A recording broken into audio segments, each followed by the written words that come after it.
Welcome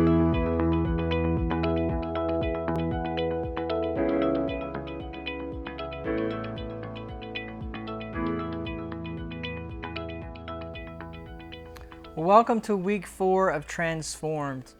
So far we've looked at 7 principles of what it means to be healthy in a spiritual way. Week 2 we looked at our physical lives and our physical bodies and ways that we can be healthy with that. Last week we looked at our mental health and talked about what are the ways that we need to be thinking. Today what we're going to be doing is we're going to be looking at our emotional health, and how we think and our emotions are closely related to each other. So we'll have a little bit of crossover in some of these principles and some of these thoughts, but being emotionally healthy is a key to being successful in life. And again, one of the things that we're supposed to do is that we're supposed to love God with all of our heart and all of our mind, all of our soul, and all of our body. And so loving God emotionally and with our emotions is a part of the way that God has wired us to do this. Now, I've heard people say that they're broken happy. I've heard people say that they're fat and happy. I've even heard people say they're dumb and happy. But I've never heard anybody say that they were emotionally broken and happy. Those two things just simply do not go together. And if there is one thing in your life that's keeping you from enjoying life to the full, it probably has to do something with your emotions. Emotions are real, but they can't be trusted. Emotions are real, and I can't control them, but I can control what I do with them. A lot of times people will talk to me and say, Marty, I just want to stop feeling this way. And sometimes I have to catch myself, because sometimes I'll tell someone to stop feeling a certain way, and that is just a ridiculously dumb thing to say to someone. You simply cannot control what you're feeling. Now, what we can control is what we do with those feelings. How do I react to the feelings that I have? And that is an incredibly key thing. So we're going to be looking at how do I be transformed in my emotional health. Psalms 147:3 says this: He heals the brokenhearted and bandages their wounds. Now that's the good news. Regardless of what you've been through, regardless of how emotionally damaged you are, regardless of what kind of emotional pain that you're going through or that you've been going through, God can heal that. He gives us that promise. And we can be emotionally healthy, just like we can be physically healthy, just like we can be mentally healthy. So we're going to look at 5 steps towards emotional health today. So here's the first one. Take a note. So if you got your book again, or if you're not, you've got your notes that you can take there. Really important that you're taking notes, that you're writing things, you're writing down examples, that you're circling and blocking out key words, because it's really important. It's important that we hear the truth. It's important that we see the truth. It's important that we feel the truth as we're talking about emotions. And one of the ways that we do that is we do that by writing and seeing. It just reinforces what we're hearing. So here we go. 5 steps towards emotional health. The first one is this, is reveal my hurt. Reveal my hurt. Psalms 39:2-3 says this: I kept very quiet, but I became even more upset. I became very angry inside, and as I thought about it, my anger burned. I'm never going to be emotionally healthy until I face my feelings straight on. So I've got to get to the point where I'm willing to reveal my hurt. Now, revealing our hurt and where we're emotionally hurt is a really hard thing to do. One of the reasons that it's really hard is, well, who do we tell? Because who can we trust? If I'm emotionally hurt, it's probably because some other human being has hurt me. So I've got this human being that's hurt me, whether that's a father, a mother, a parent, a friend, girlfriend, boyfriend, husband, wife, child, whatever it is. They've hurt me. And so in order to fix that hurt, I've got to turn around and reveal that hurt to another human being that I'm not sure that I can even trust them. And that makes it very difficult, but that doesn't change the fact that if I'm going to be emotionally healthy, I have to reveal the hurt. One of the things that's helpful to do is to do this. When you are emotionally hurt about something, is to literally take a piece of paper and write out what you're emotionally hurt about. Write it out like this. Name. Billy Bob did fill in the blank. Write whatever they did to you. You just write it down. You just get it out in some way, because we have to reveal the hurt if we're going to be able to deal with it. I love this saying that's in the middle of the page there. It says, holding on to hurts is like carrying hot coals in your heart. You're the one who's going to get burned. I absolutely love this next statement. In fact, you can underline it or put brackets around it or whatever. That's what I've done and highlighted it even. Here's what it says. This is when you swallow your hurt, your stomach keeps score. When you swallow your hurt, your stomach keeps score. I can't be healthy emotionally if I keep it inside. So I've got to get that out. Psalms 32:3 says this. When I keep things to myself, I feel weak. Deep inside me, I moaned all day. Just another example of Scripture telling us, hey man, I can't do this. I can't live this way by keeping this emotional pain in. I must be honest with myself. You're seeing it there above the verse there. It says you must be honest with yourself. You must be honest with God, and you must be honest with one other person. Now, the words that I bracketed and put blocks around was the word honest 3 times. I've got to be honest. And then I underlined myself or yourself. I've got to be honest with myself. I've really got to get to the point, you know what? I am hurt, and this hurts me, and I've got to reveal this. I got to put it out there. I need to take that to God. I need to let God know that I'm hurt. By the way, sometimes the person that you feel the most hurt by is God. And you don't understand why He's let you down. You don't understand why He hasn't answered the prayer the way that you want Him to. You don't understand why His timing. There's a lot of things that we don't understand by God. And being emotionally damaged by our thoughts about God is one of the key things that we have to guard against. So when you're mad at God, when you're upset with God, when you feel hurt by God, make sure you tell Him. And I can't encourage you enough to say that you need to write it down. Put it in a journal, get it down. So I got to be honest with myself. I got to be honest with God. And I got to be honest with one other person. 1. Circle, bold, highlight, underline. 1. Other person. Don't walk around telling everybody you know all your emotional hurts. You're not going to have any friends if you do that. Nobody wants to hear everybody's problems. But one person that you can trust, one person that you have a relationship with. Now, one of our weeks that's coming up is we're going to deal with friendships to help us have those kind of relationships and those friendships. But you need to have one person that you can go to and talk about how you're hurt, why you're hurt, so that they can help you get through that. I have to reveal the hurt. I have to be honest. I have to open it up, and I have to say, hey, this is what's going on. You know what happens every time you see a friend with a cast on their arm or a cast on their leg or they're in a walking boot? What do you do? What do you say? Wait, what happened? Right? I mean, that's our natural thing. How did you break your arm? Try not to say, did you break your arm? Because if they're wearing a cast, that's kind of a dumb question to ask. But if they're wearing a cast, you say, how did you break your arm? Man, tell me the story. How did you get hurt? We want to hear the story. And so with one person in your life when you're emotionally hurt, make sure you have somebody you can tell that story to.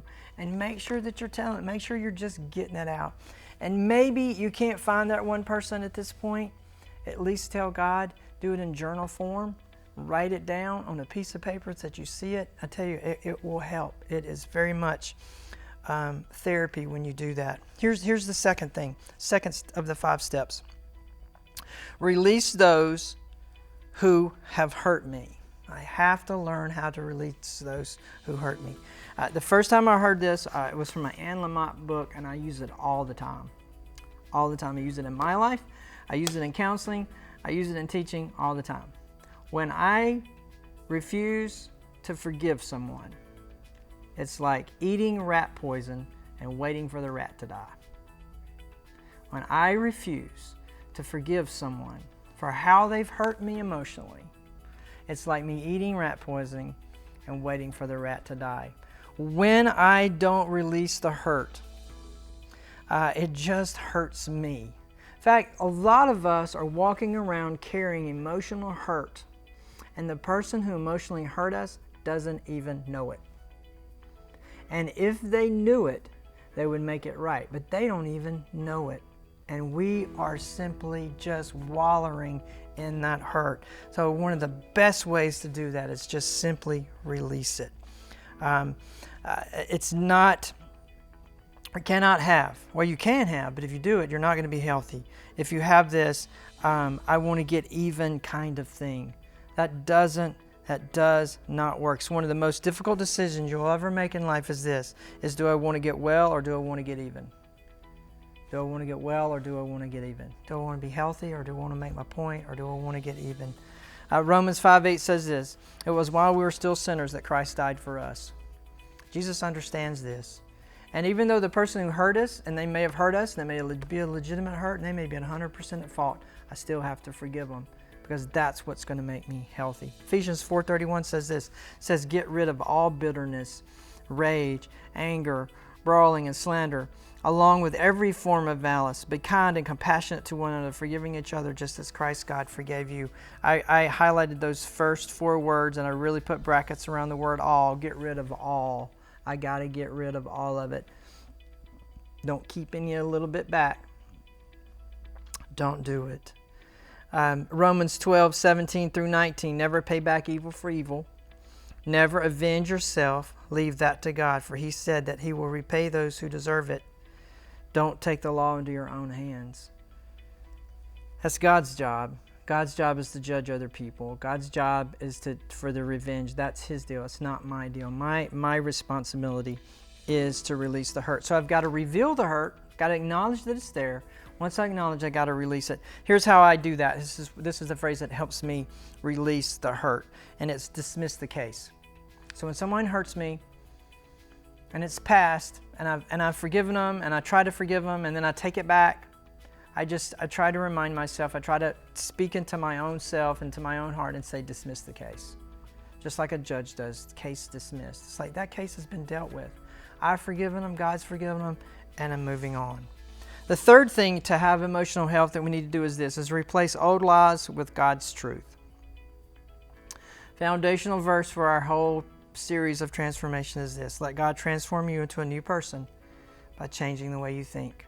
So I've got to replace the old lies with God's truth, because the old way of thinking is this, is if I will hold on to this hurt and I will just keep this here, somehow that's going to make them understand, or somehow that's going to make it better, and that doesn't do it. Hebrews 2:11, Jesus, who makes people holy, and all those who are made holy have the same Father. That is why Jesus is ashamed to call them brothers and sisters. We've got to understand that I've got to release that hurt. It's just not going to do me any good to hold on to it. This bottom truth here is if you want to change the way you feel about your life, you have to change the way you think about your life. Replace old lies with God's truth. Again, I know it sounds like a broken record.